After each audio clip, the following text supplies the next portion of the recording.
COD Chronicles, first podcast. Taylor Keating on the mic right now. The first and the most diverse Call of Duty podcast on the internet. I'd like to introduce our guests / panelists. Maddie, take it away. My name is Matty Porter, and I have to tell you right now that my favorite color is green. Not because I'm Irish, but of course because of the green wall. Hashtag NadeShot, hashtag Hex, Money B, all the good stuff. Yeah. Hashtag smoothies. Flame Sword. Hashtag I love Optic. Hashtag working out. Optic House, Chicago, United States. All right, I'm Josh. I'm not going to say my favorite color. I'm not doing that. Why not? I don't have one. You're fired. Del. Okay, I'm Ford, aka Del Quick, and my favorite color is blue. No reason. Blue is just my favorite color. Envy, nah, he's an Envy fan. All right, so first podcast, we're gonna talk about EG, X Games, Advanced Warfare, Curse Black Internet, and Blevdog going crazy on Twitter. Oh, and Game Informer. No, and you can't forget, after we talk about each topic on each podcast, we bring up the Optic Corner, aka Greenwall, aka hashtag NadeShot, aka Life. So EG got bought out, aka Complexity. Their contract got bought out, and now they are EG. They're in San Francisco right now, doing some business. Reported. What is it exactly? Are they recording videos for EG, or are they doing something? They're doing I think they're doing like photo shoot, and then like negotiating contracts, and then like doing stuff with Twitch and all that stuff. So like a proper photo shoot, like a real Aches modeling. Yeah, get the wind turbine on. Yeah, it's airflow. 3 different outfits. It's gonna be great. Dude, Mr. X has got to be so excited about this. Oh yeah, Mr. X. He has been preparing his whole life for selfies. What do you guys think about that? Mr. X going with them, like if you were. I think it's only right. I think it's only right, to be honest. But like if you were EG and you had to pay like a full another person to be on the team. Well, are you saying it wasn't EG's choice? Are you saying like Complexity forced it? Are you saying Complexity? No. I'm just saying, would you do that? Like, would you want to pay for a whole another person, even though like coaches are like outlawed now? Yeah, I'm not really sure. I think he's part of the team though. I think he's like integral to that Complexity success. So he is, but they managed to succeed without him as well. Like, I know he does a lot of stuff behind the scenes. Like he studies the other teams, he comes up with strats for them, things like that. But I don't think him not being there with the team has actually had that big of an impact. They're still a really strong squad. They wouldn't be where they are now without him in the first place. They wouldn't have got there in the first place, I don't think. If you're a team looking to buy, like, say, a team like Complexity, and you've seen the success they have, like, why would you break up a winning formula? Like, just bring it all over, because it's going to guarantee you success. Yeah, but coaches are basically outlawed now, so like you can still do work whenever they're not there. They can still. I know, but two of the. Yeah, he probably does. But I'm just wondering what you guys think. Like, if you were EG, would you take him? Absolutely. I would have. I would say yes. Yeah. I would say if I was EG. I would. If I was part of the org, then I would say yeah, definitely, because I mean, I don't think they'd even be happy letting him go. To be honest, like he is literally their 5th member, and true. I would have been more surprised if they didn't take him compared to like if they had left him, or if they had to take him. Like if they had said like we'll take you for, but Mr. X isn't going. Like they might not have even went to EG. Like, yeah. I mean, I'm not here looking at EG's budget, so I can't really say. It's true. Like based on budget, whether I would have, but based on like pure like gaming reasons, I would have taken him. Yeah. Disregarding Mr. X for a second, did you see Evil Geniuses picking up Cole, or were you expecting a different org completely, or something else? Because I really wasn't expecting an org as big as EG to delve into the COD scene. Curse is pretty big, so.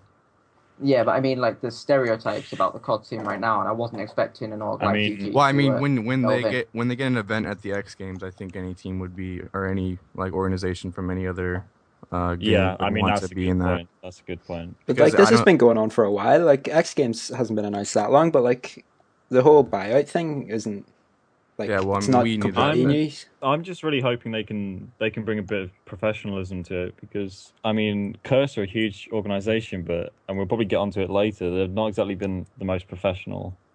I mean, that just comes down to like single people, I guess, but they are like more professional in the aspect of like Team House and all that kind of stuff. So Yeah, yeah.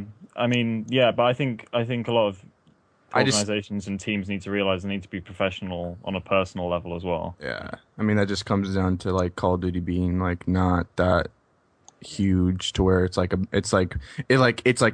issue if you're like lashing out on Twitter and saying stuff that you shouldn't be saying.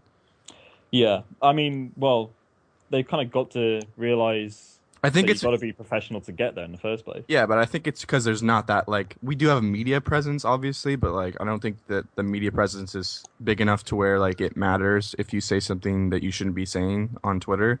Because like Yeah. if let's say you're like LeBron James and you tweet something out that some pro player would tweet out, I'm pretty sure it's 10 times different than it would because of the media coverage that professional sports get in like anywhere in the world. Yeah, but what you're saying there is you're saying that teams should be professional because they should be worried about the consequences, not that they should just be professional to be professional. So No, I I think they think teams should be professional regardless of anything, but I'm just saying that there's no real consequence to them Yeah. not being professional because there's not like there's no media to like bash you or like have coverage on it and stuff like that. So I think Yeah, what's that's really fair enough. sad is that like this whole scenario where Complexity got picked up by EG, who are such a huge organization, and like in the past, like Complexity or EG, whatever you want to call them, they've showed how professional they can be. And I sort of hoped at the time that other teams in the scene would sort of look at that and think, right, well, if we actually act professional, like if we, aren't slagging each other off on Twitter or whatever, like these organizations are kind of come in and like we could be the ones who get picked up, but obviously nothing's changed. Unfortunately, I think it's more due to the fact that they win every tournament. That's why they got picked up, not more that like they're professional on Twitter. But could you I imagine think though, no, I like think it's Farico go on. getting picked up? Like remember whenever Farico went to Epsilon and like there was that whole yeah, debacle? Could you imagine like them getting picked up even though they won COD champs? Like no, Yeah, so no. that is a good point. Yeah, they are Yeah, I they are mean they professional as are well. definitely more professional, but like And when I say I think EG as an organization, not as the team, I think they're going to bring a lot to the scene. yeah, That for way, sure. like professional, like the amount of content they produce for their other teams. We want to see that. We want to see that in Call of Duty, really, don't we? Yeah. Another thing about following suit, like teams following suit about Complexity, is I don't understand why teams aren't just copying what Complexity are doing more often in regards to literally everything. I remember seeing a post, I think it was yesterday, on the Optic Gaming subreddit, that said that apparently players in Optic Gaming weren't consulting with one another about like the classes they were using and stuff. And then there was a comment on there about Complexity doing that all the time. They've always got their classes in sync with one another, so they're not like doubling up on one thing. And I just don't understand how teams just haven't taken note that they need to be doing whatever Complexity are doing or EG because it's the way to win. I think it's just the fact that the league is not taken seriously enough. So like I think online, a lot of the people will just do their almost like their own thing, like subconsciously, because like it's the league and it's like I mean it's serious, but at the same time it's really not that serious. So maybe they just come down to the league being not that serious. Obviously the league would be a lot more serious if it wasn't for connection. I mean, that's literally why teams can't take it serious. Well, I mean, it's connection, and then the fact that like the prize for winning the league is basically like a 5K. So like it's not that serious. It's also qualification though for events sometimes. Yeah. All right. It's continued placing in the league as well. So X Games coming up. The final slots have been punched. SB took that last spot over FaZe Black. What do you guys think about that? I think FaZe Black are definitely a better team than SB, but I do agree that it should have gone to SB. Like I don't think it was wrong or anything. Well, I mean, like, what's your stance on the on the pro points deciding? Because Curse Orange took a spot, and a lot of people think that they're one of the worst. Like in the league right now, they're 10th, and they're placing at UGC Niagara was like top 16. So they're really not performing well, but they are going to the X Games. I think the pro point system has its flaws, but I honestly can't really think of a fairer way to do it right now. To be honest, like no, it is see, the that's best what I was system thinking. they've come up with in a while, but it still has its problems. But any system is going to have its problems. There's always going to be people complaining on the internet. Everybody is a critic. I know, but all right, how about let's just turn this into a pro point like topic. Like, what do you guys think about pro points?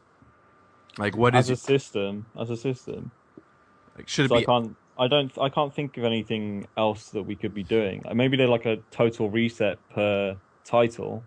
That might work. Yeah, I definitely think there should be a reset because I think it's almost literally impossible for amateurs to become top pro players because when Aches and everyone on EG has over 100,000 pro points, it's literally impossible for people to become pros. But then the argument can be made like players like Fizzerp have like what he is a ridiculous he has a lot, and that's why he's on SB. Yeah, like I know. What do you guys think about Black. that too? What do you guys think about that too? That's what I was going to say. Yeah, what do we think about random? You just swap out players randomly right before a tournament just because he has more pro points, and then you take a spot over a team that has a real roster. Was it? I think that just did that as well. I think that just goes back to what I said about the system being flawed, but teams are just taking advantage of it, and I don't blame them. Like, I can't think of any other way it could be done differently. I feel like with SB, people are focusing too much on the fact that they've picked up methods for Fizzerp for pro points, but they are losing their captain and methods for this competition. So, like, they are at a bit of a disadvantage that they're having to play not only without one of their players, but their captain. So, I think it's... They took the spot of Curse Black because they swapped out Fizzerp. FaZe Black, yeah. Like FaZe Black is a real team, like full squad, 4 players that are like contracted with the team. Exactly. I mean, I guess even FaZe Black could have, if they really wanted, picked up a different player and gone.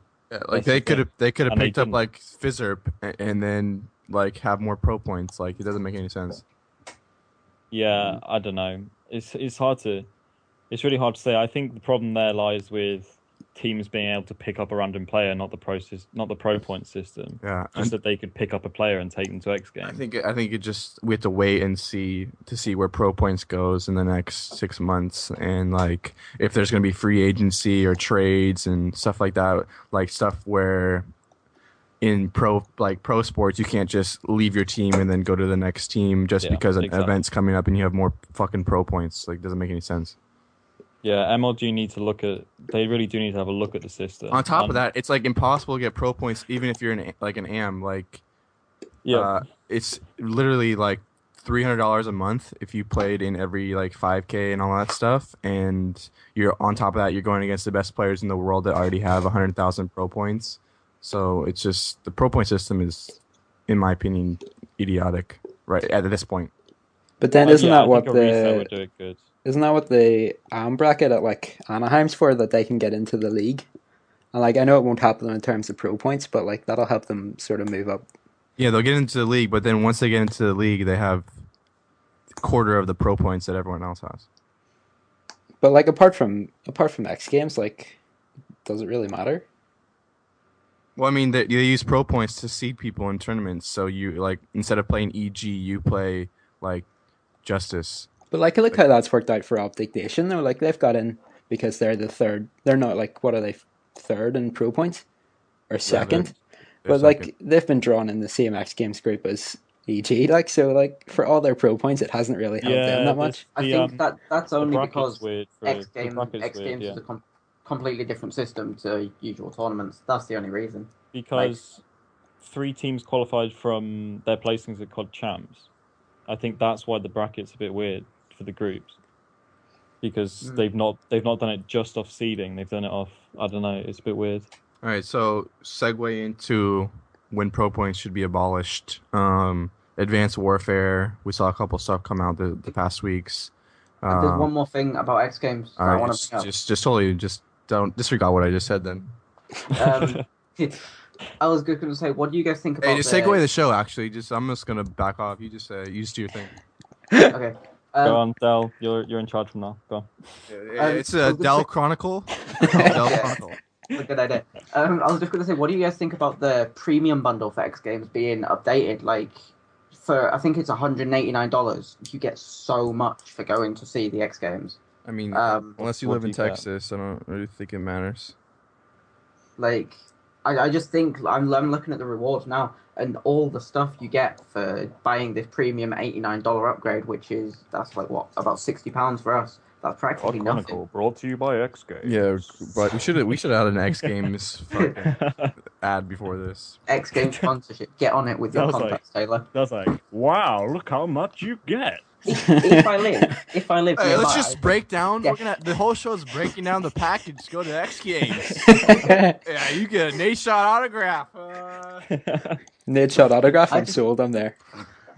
I just think if I lived anywhere nearby, the premium bundle would literally be an instant buy. Well, what is even on the premium bundle for that? You get reserved seating in the MLG tent, behind the scenes tour. You get a meet and greet with all the players, a loot crate. Then you also get a 3-day general spectator pass for Anaheim. You get For Anaheim as well. yeah. I do that.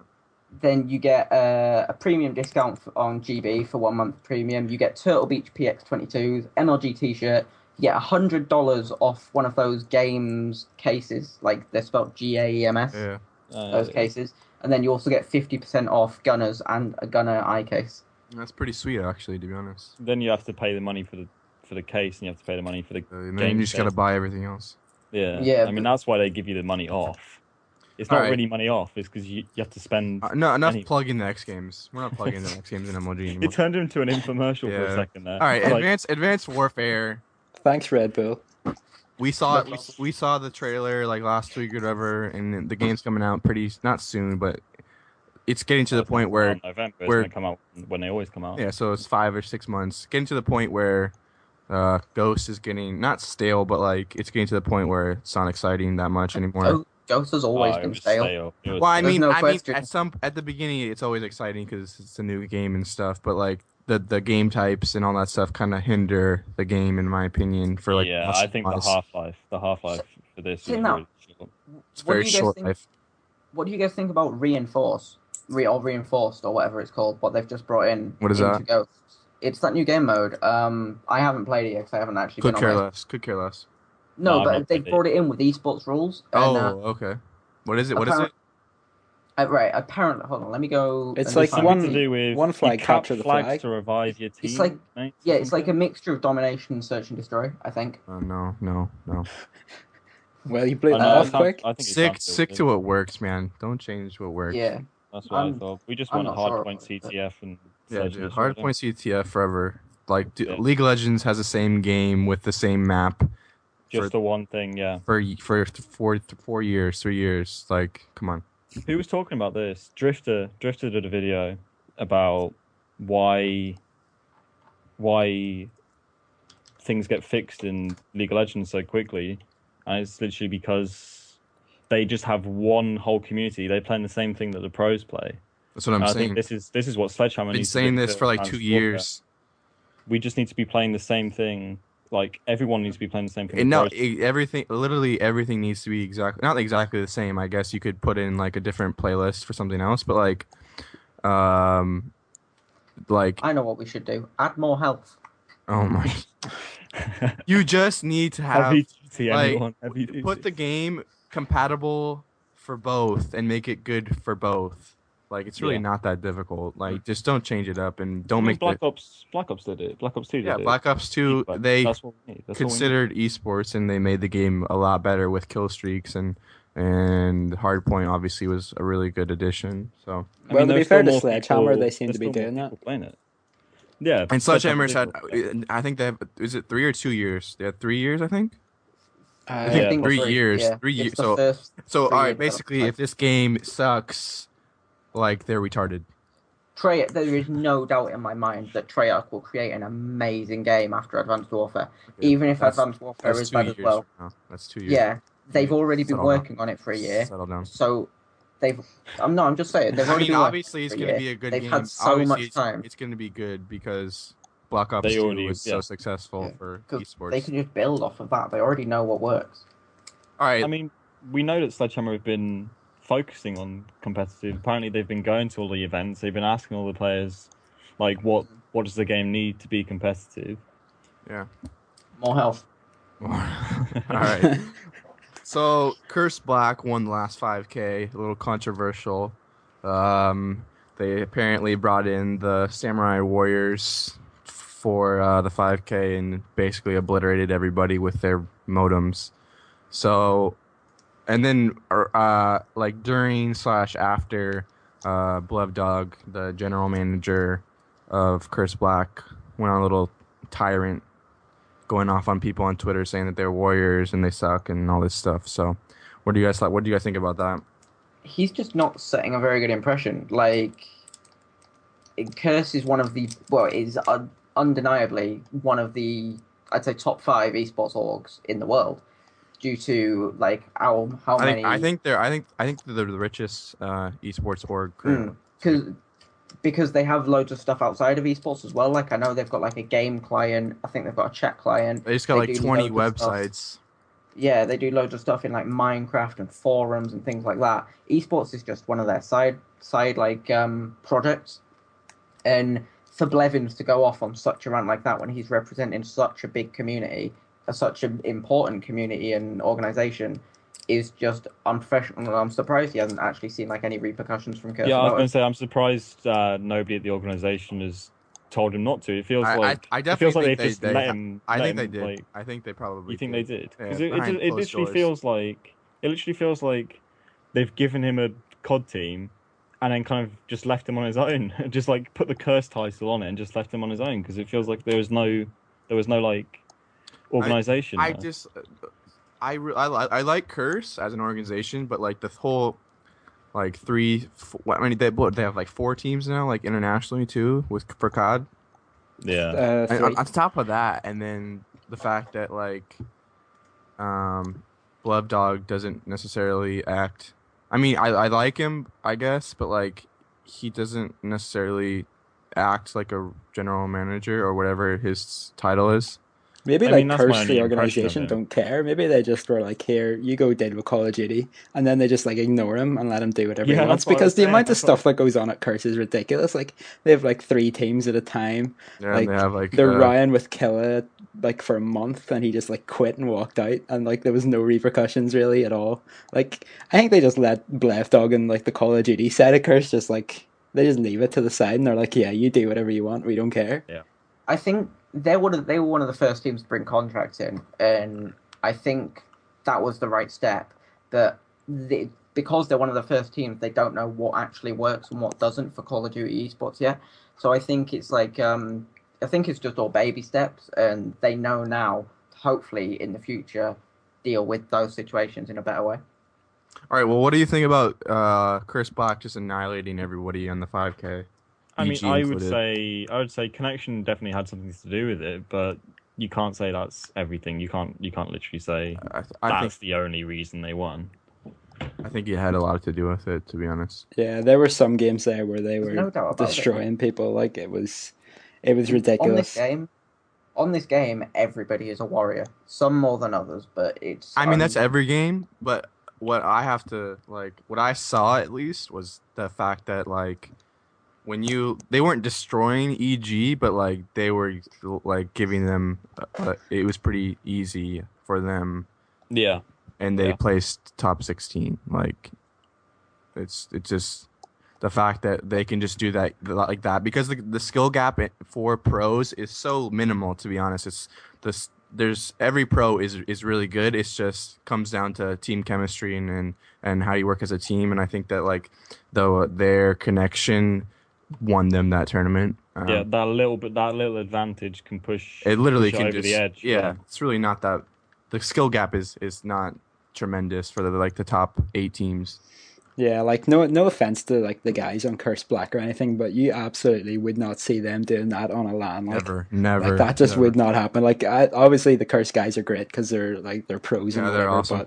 But they're not going to be doing that to like Optic and EG on LAN. So like you've got to think. Optic out there. You would throw the Optic out there. Throw the Optic out. We don't even have the Optic corner yet. You're talking about Optic. Can I edit Matty's picture for this? Can I make it just all green? Put a nice Optic logo on his face. I'm gonna get a picture of him, and he's gonna be like, Matty, I want a picture of you looking like upwards, and I'm gonna put like Nade shot in the sky above you with like a halo. Oh no, dude! I will send that over to you as soon as possible. Nade shot, Matty, have you finished designing that Optic tattoo you were talking about yet? No. Dude, Taylor, could you send me your Optic shirt? Because I know I've seen you wearing it on your profile. Okay. Speaking of Optic Corner, our weekly or not weekly, just absolutely I guess, weekly. It's gonna be every week. Yeah. Well, for the podcast, I'm gonna make sure of it. Hex was in Game Informer. Game Informer is the #1 video game magazine in the world. It's like it is the #1. That's pretty big. What do you guys think about that? I think it's really cool. I think that's a really good thing. I think like COD and esports in general just need to embrace media more. And I'm saying that from perspective as media myself, but they do need to embrace like all sides of the journalism, media, and interviews and all that more. So I think it's good. Maddie, what do you think about it? An Optic fan? I think it's great. Like I haven't actually read it, so I don't know what he says in it. Have you like seen like the picture or whatever? I've seen a picture of Hex standing in front of like I think it's like Flame Sword and Maid and stuff. I've seen the picture, but I haven't actually read the article. You call yourself a member of the Green Wall? Yeah, you're fraud, obviously. I know what a disgusting betrayal. Just jumped on them and their success. Yeah, you're literally just. Yes. It's disgusting, honestly. Dude, I feel bad. Like I'm gonna have to show up Kingdom Soldiers. At the end of the day, when COD Esports is receiving that type of attention, I can't see any negative connotations coming with it because it just helps to grow the esports scene. Even if it is focused on Optic Gaming in particular, and I know a lot of people do hate Optic Gaming, like you've got to support it just for the fact that it is for a benefit for like the entire COD scene. I bet they get who's read blackballed I've read because of the. I got the magazine this morning, so. Yeah, I've had a read of it. Hex put a picture out of the spread. It's just an interview with him. He talks about nature a lot as well, and how the success of his YouTube channel and everything has brought the success to the organization. Yeah, I think Nadeshot is the organization, to be honest. Basically, yeah, that's what I would say. And I'm just wondering, like, how are teams other than Optic going to get to that place without having like a big name YouTuber player on their team? I think EG has a chance. Yeah, I mean, this is EG are doing kind of a different model from what Optic Gaming have done. I think that's the model everyone else is going to have to follow. They can't just try to replicate what Optic have done. You gotta have a bit of personality though. Like Krim has some personality, so like you watch his videos, but like who's gonna watch like I don't know, who's a boring person in the you? Yeah, like who's gonna watch videos of me? But like, but like in terms of like say like Justice, like how is a team like Justice ever gonna get like any sort of presence on YouTube? Because like winning. Yeah, they're gonna have to win tournaments because they can't grow a YouTube base. Because like half the people who watch Nade Shop videos probably don't even know that Justice exists. I kind of feel sorry for Big Snacks, the owner of Justice, because he had a solid roster before who had the potential of making that YouTube. They had the potential of going quite far, and then they just lost everything, and now they're stuck with Twiz and BL Fire and people like that. Who are you talking mess? You talking mess about BL Fire? Who aren't known. Like I'm not saying they're bad players, but they're just not known at all. Speaking of that, can we talk about? You guys saw our Nihil? Have you seen that? Yeah. Did you see that with the Cole at Niagara? Dude, yeah, he's a joke. No. Like he's an honest joke. He's a joke. It's ridiculous. Did you see Puckett in the esports report say like he said his name was Nihil and he called him like a screaming girl or something like that? He's true. Like that was atrocious. The only way to get these things to stop is to make an example of him. Like to get the even if it does give him attention, calling him something like a screaming girl. I would say the opposite. I would say you don't want to give him. Don't say anything about him. Yeah. Yeah, I would say this is just gonna fuel him. But then, like, do you think Nihil's gonna stop because Puckett called him a screaming girl? Like, He's probably No. not gonna He's care. gonna stop because his mum tells him that he can't play anymore. It's bedtime, Nigel. No more Call of Duty for you. He'll just end up becoming the next IBAD. Just can't get on any good Oh, teams, no. and people just laugh at him. Well, that's a good thing. The teams won't embrace Yeah, that. That they won't take. I don't want him the anywhere reputation. near a good team. Like nobody's gonna pick up Yoshi, are they? No, never. Except for Nihil. Never ever. Yoshi should honestly just quit because he's never ever ever going to be on a good team. He won't. He cannot be taken seriously after that. He And plays he's He not will Double never be kill all taken the time. seriously for his life, not because of one thing, because of everything. Cancer, that screaming video where he screams for literally like 5 minutes straight with fucking screeching pterodactyl nihil. Yeah, just anything that he says. He's not changed at all. Yeah, he literally has been the same person for 3 years. I thought he was like 15 like 3 years ago, but apparently he's 15 now. So People like follow him though. Like people like turn up in his streams and they're like, "Yeah, we love Yoshi." Like it boggles my mind that anybody. no, that boggles. No, I'm literally, sure. literally. I see Yoshi like streaming, and he has like 400 people watching him, or like he's playing tournaments with like Fizzerp or something like that, and I'm like literally my mind turns into mush mode because I can't comprehend why people would want to watch Yoshi. It's Yeah. ridiculous how like people like that can earn like any sort of money in this See, community. this is the thing. Yeah, I mean, people complain about nade shot, but basically, this community needs more nade shots and less Yoshis. That's the. I'm glad Well, to I hear mean, you that say has that, to do with Josh. that has to do with the age of the community, though. I think someone who is a prime example for the ideal COD pro would be TP. Me. No, I think TP. TP's not a like- bad shout, to be fair. Like he's pretty TP professional. he just needs to More personality. more doesn't- personality. He needs to kind yeah. of project himself a bit more. 'cause I think he's a good guy. I think I just like- think Ace and Crim do it well because they don't like say nasty stuff. They're just messing around on Twitter or whatever. So like it creates entertainment for everybody else. I prefer TP because he just doesn't shit talk. He sits down. He gets on with it. He just Oh, you does mean what he like needs during to the win. game, or do you mean like as a whole? You mean like during tournaments and stuff? Yeah, during tournaments. Oh, I think yeah, he's for a sure. perfect player. But then when it comes to YouTube, I think Crim and Aches are probably Crim is above him. Like if he could then become like more nature-esque in his videos, he would be an ideal player. That just comes down TP's to just everyone's got personality. TP's got to. I think he's got to project his personality a bit more because, like, when you read into it, when you look at everything that he does, he is a good guy and he's quite an entertaining guy. But he just needs to project it more. Like, in his Yeah, he videos. definitely speaks really well. Like if you when he casted the season 1 finals or whatever.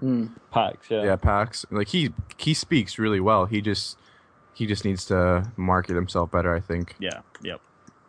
All right, so we ended the show basically bashing Yoshi. The way which is every always- show should end. Which is every show should end. We should end. I should change my bashing name. Yoshi. to- Yoshi, if you're listening, I hate you, and I will always hate you. You're absolutely blacklisted from the Chronicle. Yeah, you're black. You. I would never speak to you. If I see you, I would never. I wouldn't even look at you, to be honest. Not worth your time. we should And, get Yoshi. We should get Yoshi on next next Yoshi- week's guest. Yoshi, I'll have you on. I'll give you a chance to mend my heart. Tweet at COD Chronicle, Yoshi, if you've anything to say. We want to hear it. I'll block you Taylor. swiftly. Matty Porter, the real Matty Porter tweet. It's actually at Taylor, that I Matty think Porter, we but should- bring it on. I think for next week we should kick Matty and Josh off the podcast and get Yoshi and Nihil on as two guests. Oh, that would be honestly. Why are you replacing us? What? We're the heart of the show. Can you imagine? Can you imagine listening to that show? Like people's eardrums would burst from them two screaming for like half an hour. It would be horrible. Get all of us off. Literally all of us off. And Can we have just? Loki on. Can we just get Can an we hour of call it the Nihil? Nihil Chronicle? Okay, on that, we're ending it. Deuces.